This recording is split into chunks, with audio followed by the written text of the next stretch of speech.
There's something going on. Crowd loving it. It's a ball, flying ball. Home run! Well, we are back with another edition of a Raptors Update. I don't know why I have to have an accent there. It's Raptors Update, but... now, what kind of accent is that? Is I that don't your Dracula? That's my... Or is it Lithuanian? British? Because Lithuanian? we have two Lithuanians on the team. Valanciunas and... Glazer, right. I like Glazer. All right. Last game, because tomorrow's going to be another game, Portland, Toronto. Hopefully we'll have this up by then. Last game was on Saturday, December 29th, and they tore apart the Orlando Magic, 123-88. Crushed them. The backcourt of Calderon / the new, I'm putting quotation marks, you can't see these in the air, Lowry, is just tearing up backcourts that they played since Lowry's return. Which reminds me, if you ever listen to the Bob and Doug McKenzie album, Doug does a barrel roll with his hand when he's doing sound effects of a jet fighter, and Bob gives him hell because you can't see it. You're on the radio. You're on their album, Dim-Twit. That's what he calls it. Dimwit. Anyway, there you go.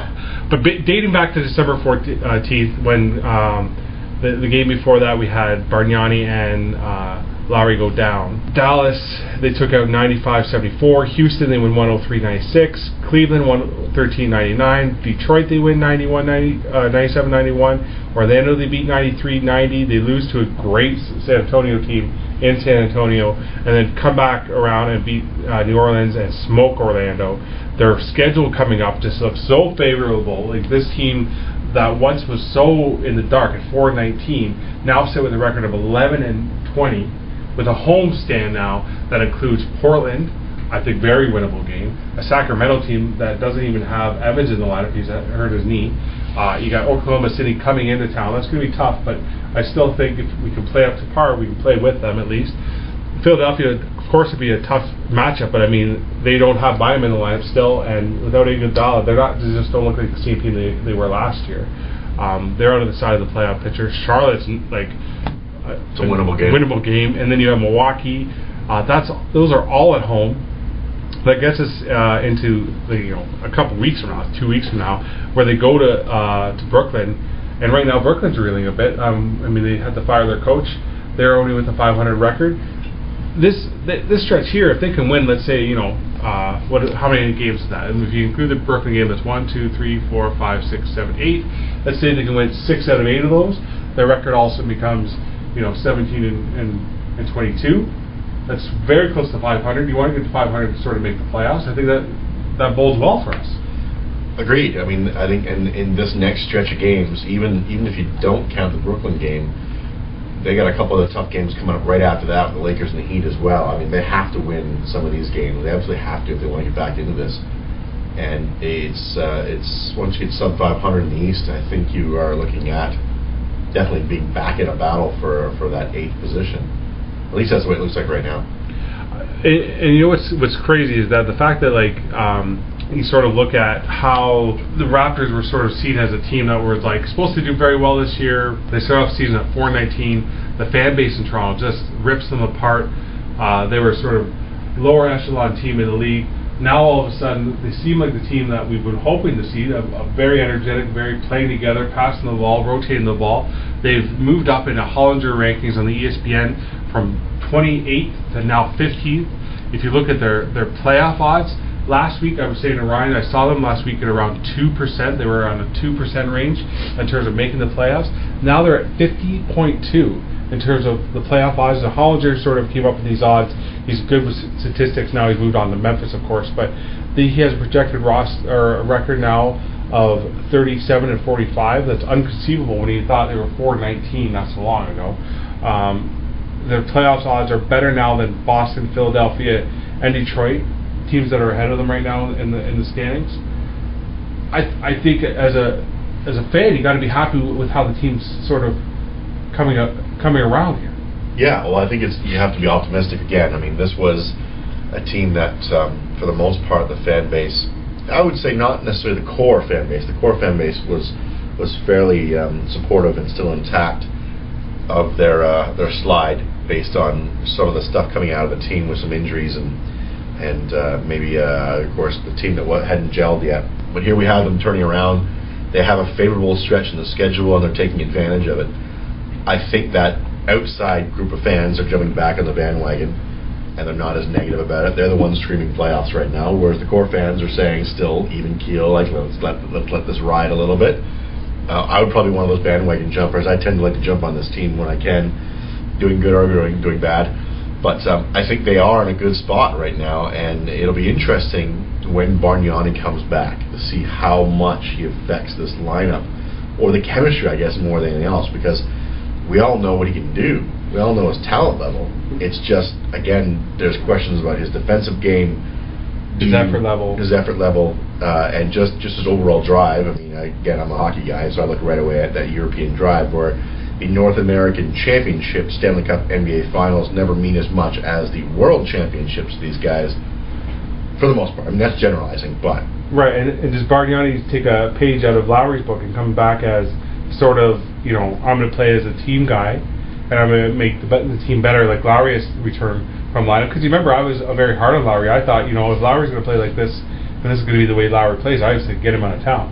Yeah. I'd rather have the collar on at that point. As for Bargnani, if he can play like he did the first 13 games of last year, and combine that with what this team's doing right now, I mean, this team looks like it could be a foreseeable good nucleus heading into a good stretch of games where they could really take out a lot of teams that are below them and a little bit ahead of them, and really make a run at this. Well, this was, again, going back, if you go back to our earlier podcast, folks who are listening to this, if you are in fact listening to it, if you've just stumbled across it, we have earlier podcasts on the Raptors. One of the preseason, or if not a couple of preseason podcasts we had up on the site, and they're still can be found there if you scroll back through previous pages, even on our YouTube page as well. We had sort of classified the Raptors as a team that was going to sit middle of the pack, but was probably going to be able to beat the teams below them most nights because of their depth.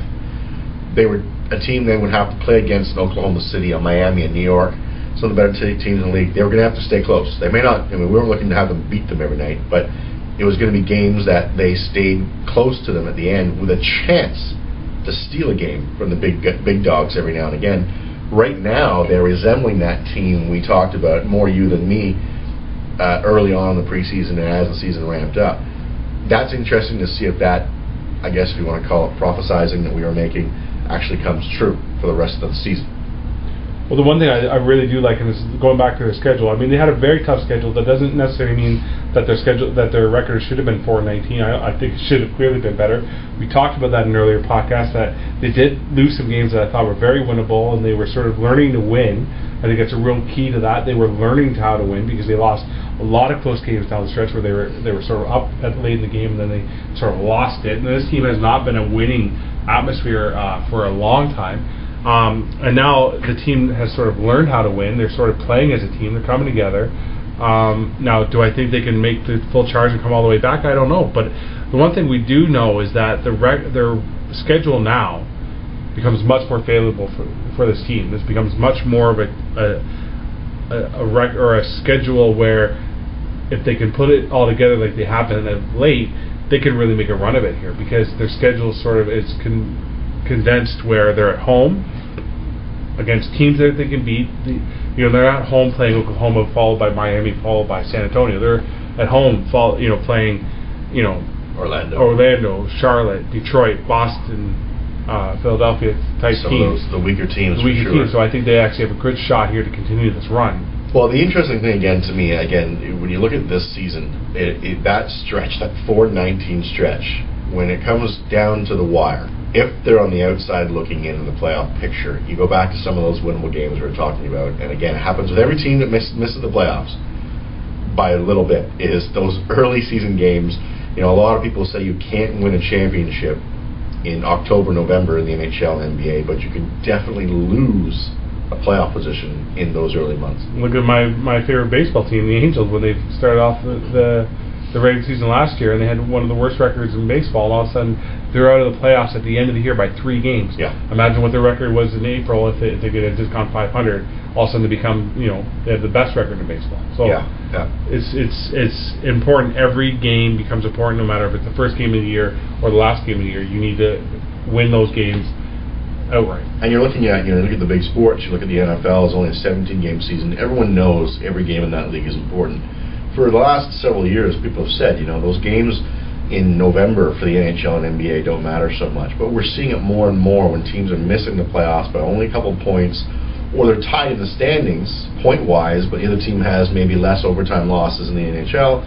Even MLB, as you just stated, they play 162 games in a season, and the Angels were on the outside looking in because they just faltered out of the starting blocks. You can't take games off anymore, especially if you're looking to make playoffs. Every league has become parity. Every league has sort of, there's no longer, the NBA sort of has that a little bit because the players have decided to play together, but there definitely is no longer the haves and have-nots. It's becoming to the point where everybody has a capable of winning from night to night. Right, and that's on a day-to-day basis. The NBA still is that one league in the playoffs where the 8th seed almost never beats the 1 seed, right? I mean, that's where the parity in the NBA tends to end a little bit, is in the playoff structure. The other 3 leagues, you can almost flip a coin in some cases in the playoffs.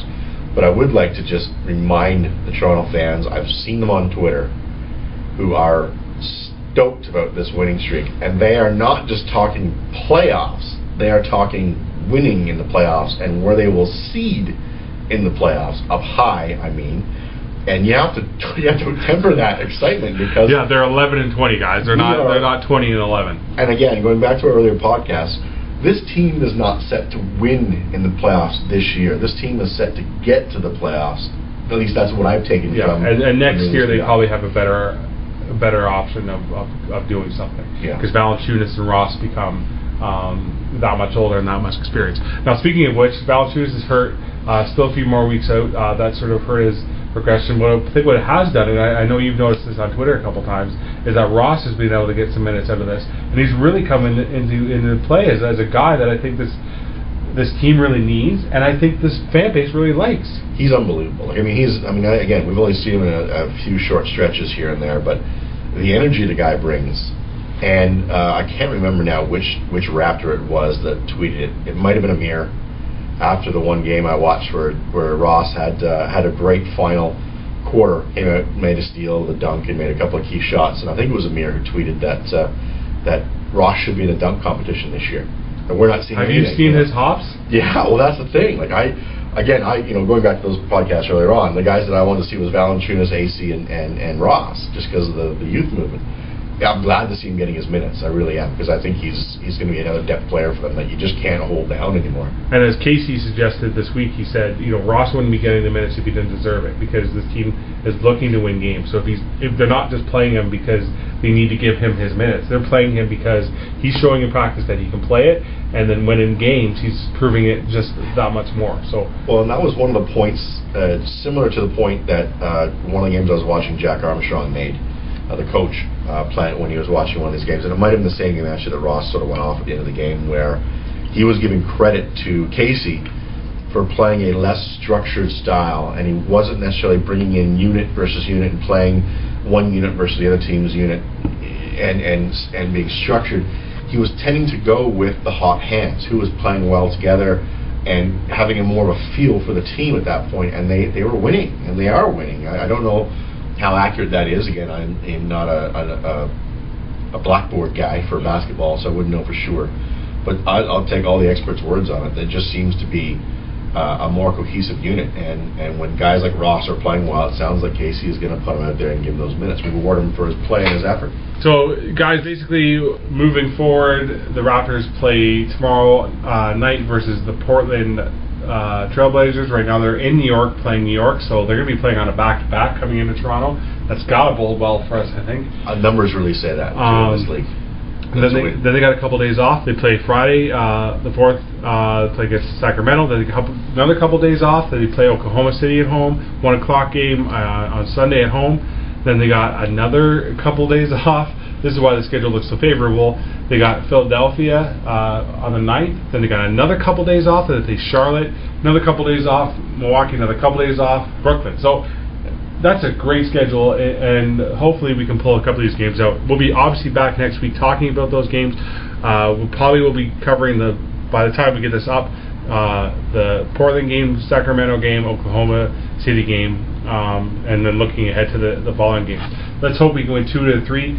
My hope is that we take the first 2, and the third would be sort of icing on the cake. Well, I think most of us would be looking for just an effort against Oklahoma City. I mean, if they get a win, that's fantastic, obviously. If they can keep that game close and look good, even if they get blown out, but the effort's there, I think most Torontonians will be happy with that. Or Raptors fans. I guess it's not limited to Torontonians when this is Canada's team, right? It could be anywhere across the country. And to finish this off, remember, we haven't mentioned one thing about trading anybody on this roster.